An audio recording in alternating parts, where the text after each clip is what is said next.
नमस्कार। आज की इस कक्षा में हम पाठ 3 का अभ्यास कार्य करेंगे और इस अभ्यास कार्य को करने के लिए आपको अपनी पुस्तक की आवश्यकता होगी। अपनी पुस्तक में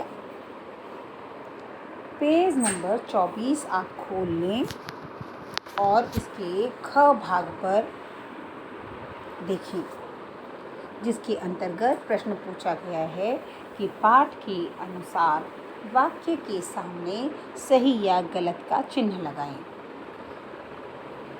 पहला है, बच्चे आज्ञाकारी थे। तो क्या वो बच्चे आज्ञाकारी थे? नहीं, वो इसी बात से तो परेशान थे कि उन्हें सब अपनी अपनी बातें मनवाते रहते हैं। दूसरा, इच्छा देवी मन की इच्छा पूरी करती थी। ये बात तो सही है कि इच्छा देवी उनके मन की इच्छा को पूरा करती थी।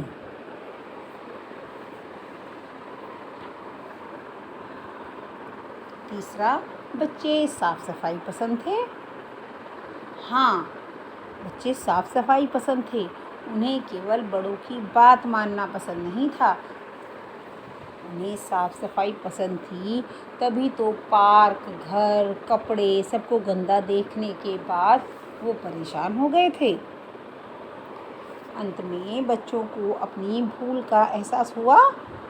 हाँ, हुआ है ना, हो गया था, इसीलिए उन्होंने इच्छा देवी से माफ़ी मांग ली थी। बड़ों की आज्ञा का पालन करना चाहिए। बिल्कुल सही बात, तो बहुत अच्छी बात है। हमें अपने बड़ों की आज्ञा का हमेशा पालन करना ही चाहिए। और उससे भी बड़ी बात ये है कि उनकी आज्ञा मानकर हम हमेशा खुश रहते हैं। अच्छा, अब इस प्रश्न में जहाँ भी आपको जो बातें सही लग रही हैं अकॉर्डिंग टू पाठ के अनुसार, यहाँ पर आप टिक लगा देंगे, सही का निशान, और जो गलत हैं उन पर क्रॉस का निशान। ओके। उसके बाद इससे अगला, सही शब्द को गोले में कीजिए। तो जो भी सही शब्द हैं उन्हें हमें गोले में करना है। जैसे ज्ञान है तो ज्ञान में ग नहीं बनता, ज्ञानी बनता है, इसलिए ये वाला शब्द जिस पर सर्कल किया गया है, गोला लगाया गया है, सही है। दूसरे में ग्रह कार्य, दूसरा वाला वरदान होता है, दान नहीं होता। सुझाव, जाव नहीं, झाव, सुझाव, सलाह देना। क्षमा, क्षमा कहते हैं, क्षमा और क्षमा में क्या अंतर है? क्षमा होता है माफ़ करना और क्षमा होती है जलने वाली जो लौ होती है उसे कहा जाता है। भूल और भूल, भूल या भूल, भूल सही शब्द है, बड़े ऊ की मात्रा वाला। ठीक है, आगे बढ़ते हैं। आगे है विलोम शब्द, दोस्त का दुश्मन, वरदान, श्राप या अभिशाप, अच्छा बुरा, सम्मान अपमान। ओके। अब ज्ञ से युक्त वाक्य शब्द बनाने हैं। ज्ञान, ज्ञानी, ज्ञाता, अज्ञान।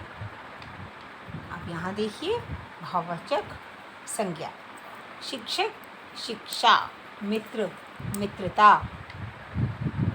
आज्ञाकारी, आज्ञा, उदास, उदासी। नीचे लिखे शब्दों से वाक्य बनाइए। अब वाक्य कैसे बनाते हैं? वाक्य बताइए कि जो शब्द आपको दिए गए हैं, आपको ऐसा वाक्य बनाना है जिसमें उस शब्द का प्रयोग हो। जैसे आदेश, पिताजी ने मुझे घर पर ही रहने का आदेश दिया। वरदान, इच्छा देवी ने सभी बच्चों को वरदान दिया। पार्क, आज बच्चे पार्क में खेले। भूल,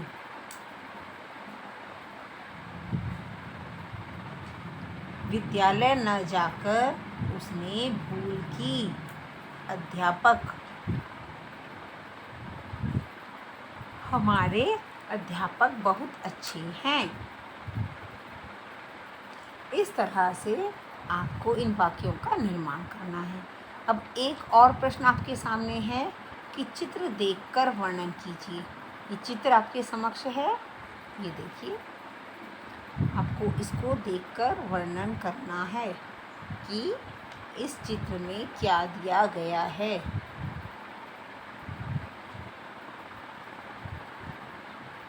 चित्र वर्णन।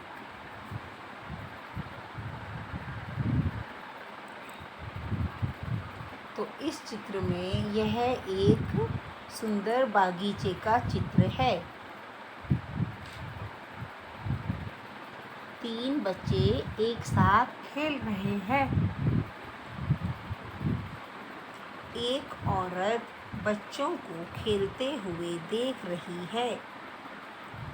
चारों तरफ हरे भरे पेड़ हैं। बगीचे में फूल भी खिले हैं। बगीचे में बैठने के लिए बेंच हैं। सड़क के दोनों ओर हरियाली है। इस प्रकार से इस चित्र में आपको जो भी दिखाई दे उससे संबंधित पंक्तियाँ हमें इस अनुच्छेद में लिखनी हैं।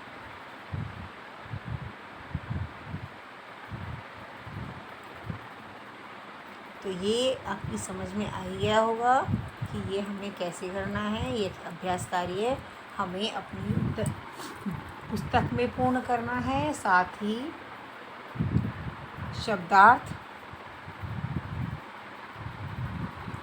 और प्रश्नोत्तर हमें अपनी उत्तर पुस्तिका में ध्यानपूर्वक बहुत सुंदर तरीके से करने हैं।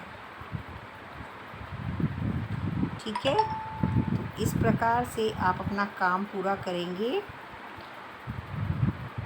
ओके, ये देखिए। अब इसमें हम जो है धीरे धीरे पीछे की तरफ जाते हुए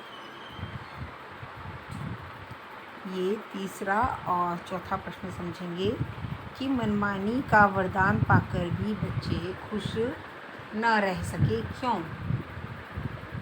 मनमानी का वरदान पाकर भी बच्चे खुश नहीं रह सके क्योंकि मनमानी करते हुए वे आलसी हो गए थे और उन्होंने अपनी चारों तरफ अव्यवस्था का वातावरण बना लिया था और इस प्रकार की अव्यवस्था में कोई भी खुश नहीं रह सकता। उनके चारों तरफ उनके गंदगी फैल गई थी। उनका कोई भी कार्य समय से नहीं हो पा रहा था, जिसके कारण वे परेशान थे। ओके, इस नाटक से प्राप्त शिक्षा को अपने शब्दों में लिखो। यह एक बहुत ही अच्छा नाटक है। इस नाटक से हमें शिक्षा मिलती है कि हमें हमेशा बड़ों की आज्ञा का पालन करना चाहिए और उनकी बात माननी चाहिए, क्योंकि हमारे माता पिता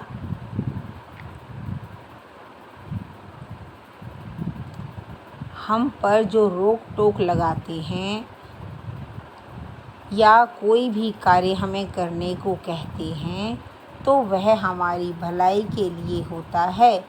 वे अच्छे संस्कार युक्त बीज हमारे मन में डालना चाहते हैं।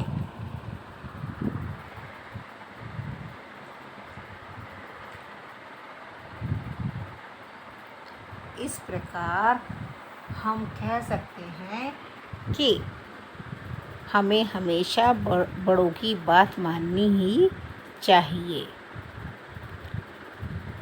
इसके अलावा एक चीज़ और है कि जो हमारे जीवन के लिए आवश्यक है कि हमें इन अच्छी अच्छी बातों को किताबों तक सीमित नहीं रखना चाहिए, अपितु अपने माता पिता के साथ बांटना भी चाहिए, जिससे कि उन्हें भी पता चले कि उनके बच्चे कितना आगे निकल चुके हैं और सभ्यता की दृष्टि में उनके बराबर कोई भी नहीं है। बड़ों की बात मानने से हम हमेशा बुद्धिमान और ज्ञानवान ही बनते हैं, इसलिए हमेशा बड़ों की बात माननी चाहिए। ठीक है, आज के लिए इतना ही। धन्यवाद।